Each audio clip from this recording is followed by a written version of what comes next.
Estimados amigos, nuevamente un saludo muy cordial para todos ustedes.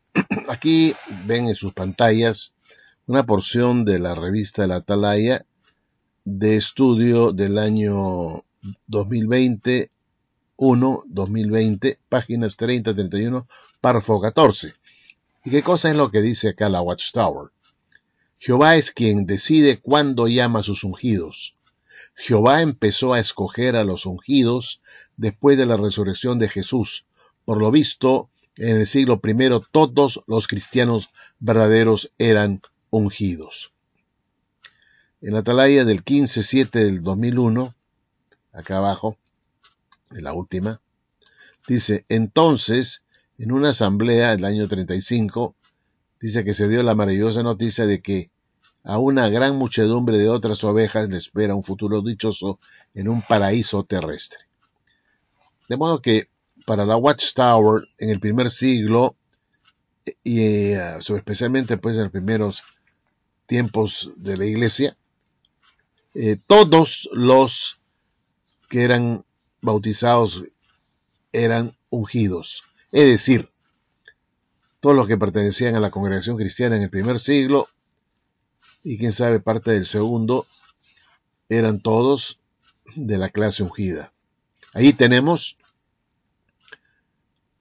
mujeres, hombres, tenemos niños o adolescentes en todo caso, bautizados, ¿no? De 14, 15 años, bautizados. Todos ellos pertenecientes a la clase gobernante, a la clase que supuestamente está llamada a reinar con Cristo desde los cielos. Es decir, es probable que en los cielos para la Watchtower, y esto es lo que parece estar diciendo la organización, es que en el reino de Cristo habrá hombres y mujeres reinando con Cristo, pero también adolescentes y hombres y mujeres que se bautizaron y que fueron parte de la congregación cristiana de aquel entonces, ¿no es cierto? Adolescentes de 14, 15, 16 años, mujeres y hombres, reinando con Cristo junto con personas que tienen mayor edad, ¿no es cierto?, como hombres ya maduros y hombres ya de cierta edad avanzada, ¿no es cierto?, todos reinando juntos. Adolescentes reinando con Cristo. Adolescentes, mujeres y hombres. ¿Se han puesto ustedes a pensar en esa posibilidad? Que en el reino de Cristo, adolescentes de 15, 16 años o 14 estén reinando con Cristo sin haber hecho mayor mérito, sino solamente haberse bautizado y al día siguiente probablemente haber perdido la vida por alguna enfermedad o accidente. Reinando con Cristo, adolescentes, mujeres y hombres. Bueno, a mí me parece muy curioso, ¿no es cierto? Porque hoy en día, por ejemplo, para ser un ungido, no basta solamente bautizarse, sino se requiere años de lealtad a la organización, años de lealtad a Jehová y a la supuesta organización Watchtower, una dedicación, digamos, comprobada, haber manifestado un avance en el conocimiento bíblico, ser maduros, ser espirituales. Pues vean ustedes que los requisitos hoy para ser un ungido parecen no ser los mismos requisitos del primer siglo. En el primer siglo, simplemente siendo parte de la iglesia, del primer siglo de la congregación, podías tú ser ungido. Apenas te bautizabas, ya eras un ungido, porque todos eran ungidos. Entonces el que se bautizaba inmediatamente entraba a ser un ungido. Imagínense ustedes, adolescentes que llegaban a tener una posición de honor como reyes sacerdotes en el reino, una vez bautizados, y bueno, ni hablar si hubiera muerto pues a los pocos días de su bautismo, no sabríamos si realmente hubieran sido fieles en los años venideros, pero se ganaron el cielo. Hoy en día, pues como repito, ninguno puede decir yo soy ungido así porque se le ocurre. Tiene que ser aprobado primero por la misma sociedad Watchtower, a ver si esta persona realmente ha demostrado por años una fidelidad a la organización.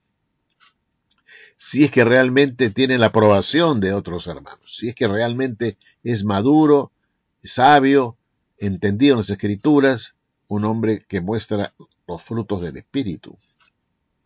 Se requiere mucho para ser un ungido dentro de la Watchtower. No todos pueden optar por ese privilegio.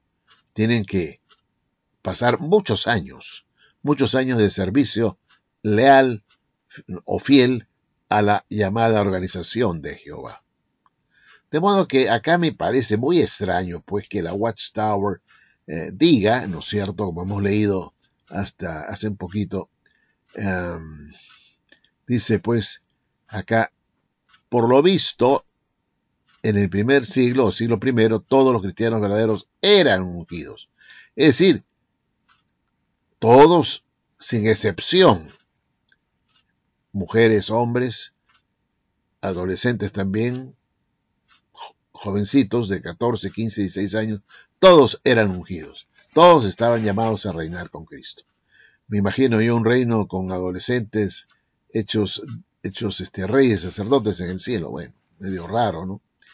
Pero vean ustedes, pues, que hoy en día, pues, nadie podría pensar, ¿no es cierto?, que un adolescente podría ser nombrado ungido inmediatamente, ¿no? Tendría que crecer en conocimiento, en fidelidad a Dios, demostrarlo con los años, ¿no es cierto?, para recién poder postular, ¿no?, a un cargo de ungido, o ser un ungido, y ver si la Watchtower se lo acepta, ¿no?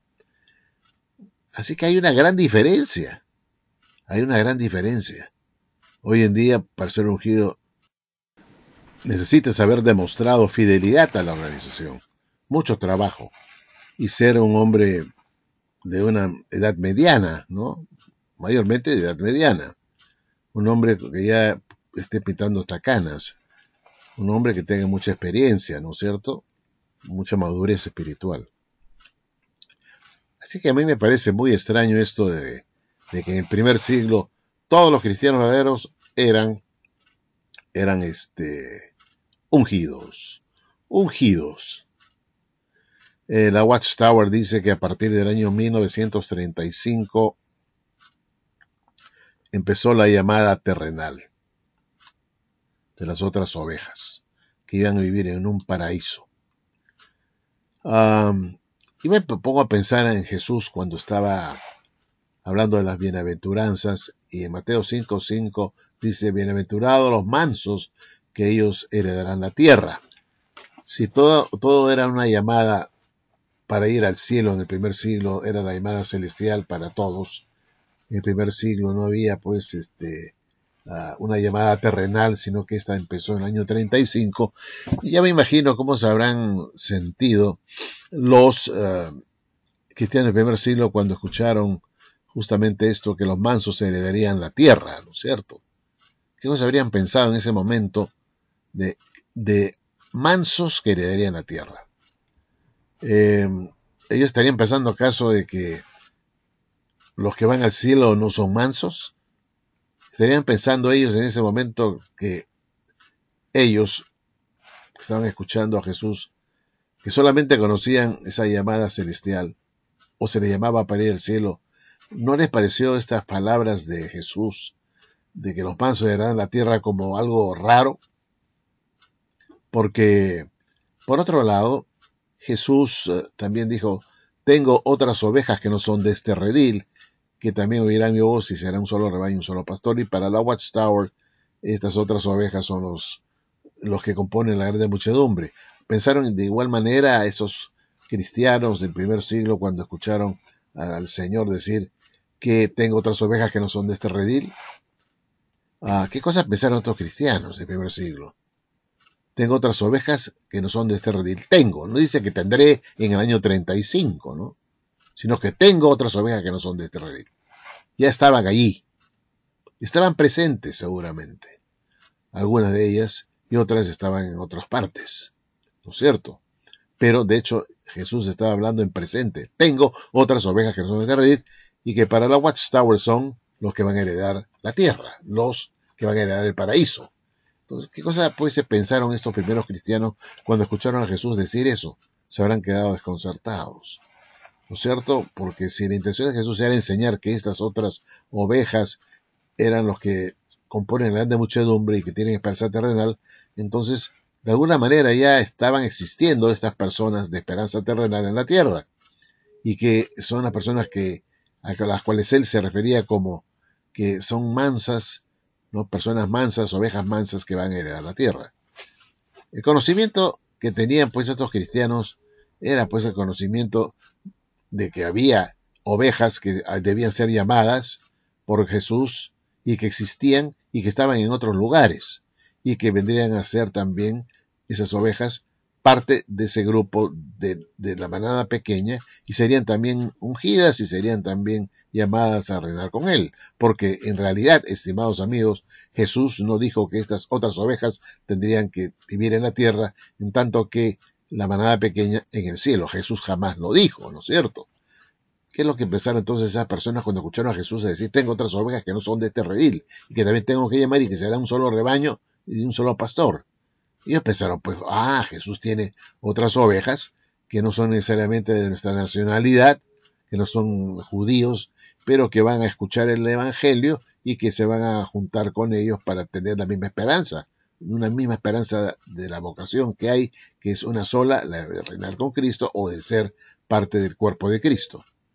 De modo que, estimados amigos, esta llamada ocurrió, por supuesto, con el apóstol Pablo, llamando a gentiles en el mundo para que vinieran a ser parte también de ese mismo rebaño.